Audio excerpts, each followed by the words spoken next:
Deus ele tem uma palavra para a vida de cada um de nós nessa manhã. Preste muita atenção, se você tiver alguns minutos. Normalmente uma pessoa, quando ela vai tomar uma atitude, primeiro ela pensa, primeiro ela analisa. E quando uma pessoa ela se posiciona como um cristão verdadeiro, ela não age mais por vista, mas ela age por fé na obediência do manual que é a palavra de Deus. E isso fará com que ela evite muitos cenários frustrantes, decepcionantes, de sofrimento, de agonia e de falta de paz na sua vida. Porque uma pessoa, pela sua sã consciência, ela não vai escolher ser uma pessoa frustrada, triste, decepcionada, que viva em agonia e falta de paz.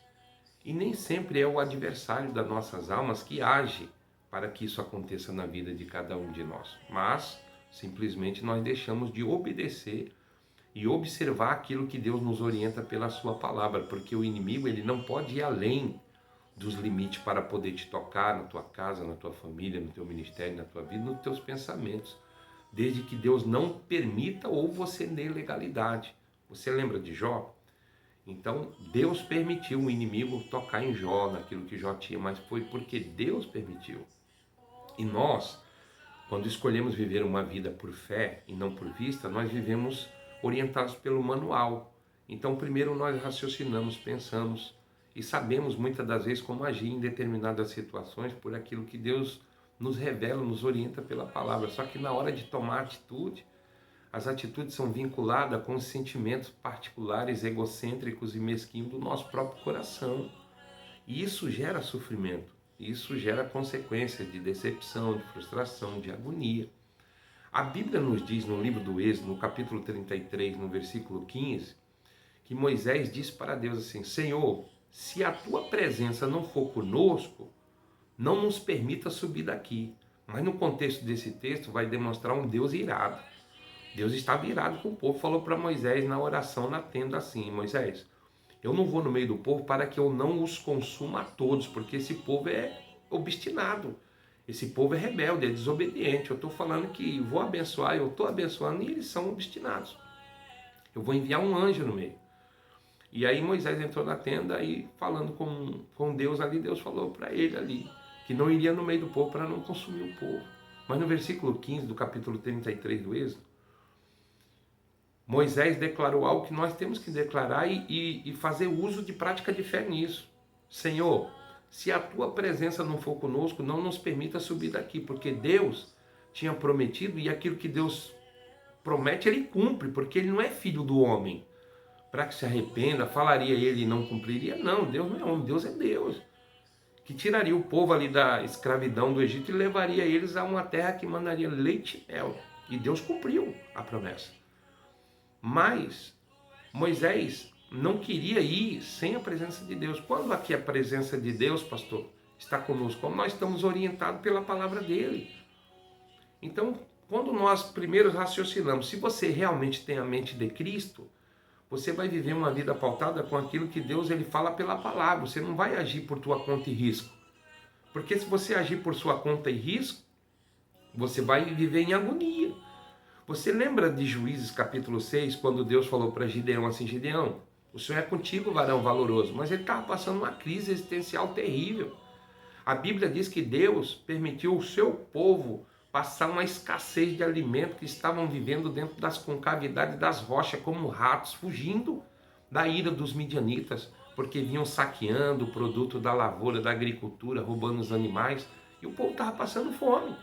Quase 7 anos ali eles passando aquela escassez de alimento. Foi o momento de Deus entrar com a intervenção através da vida de Gideão, que viu ele malhando trigo no lagar, e você conhece a história. Só que Gideão externou o quê? Uma crise interior, uma crise existencial, e disse assim para Deus: Senhor, se o Senhor é conosco, por que tudo isso nos sobreveio então?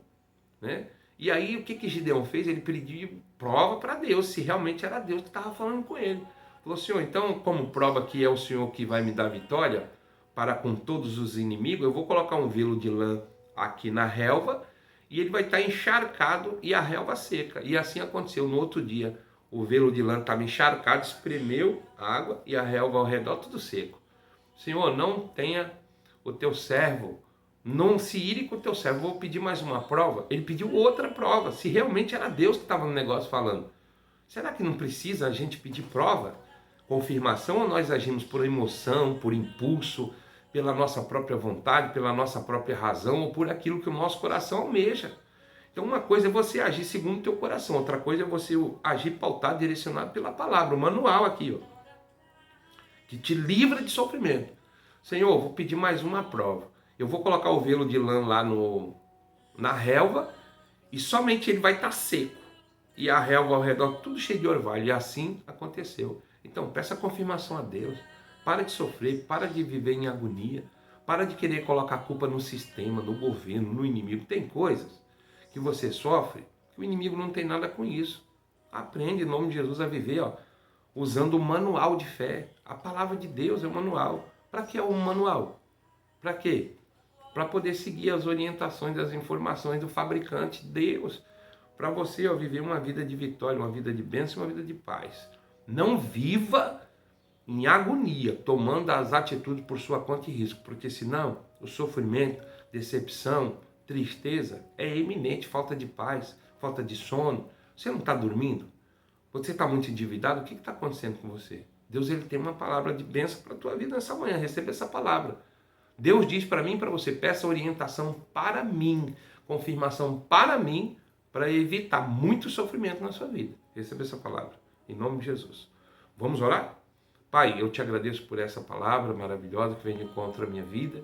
Me ajuda a viver direcionado por aquilo que o Senhor me orienta pelo teu manual, que é a tua palavra revelada.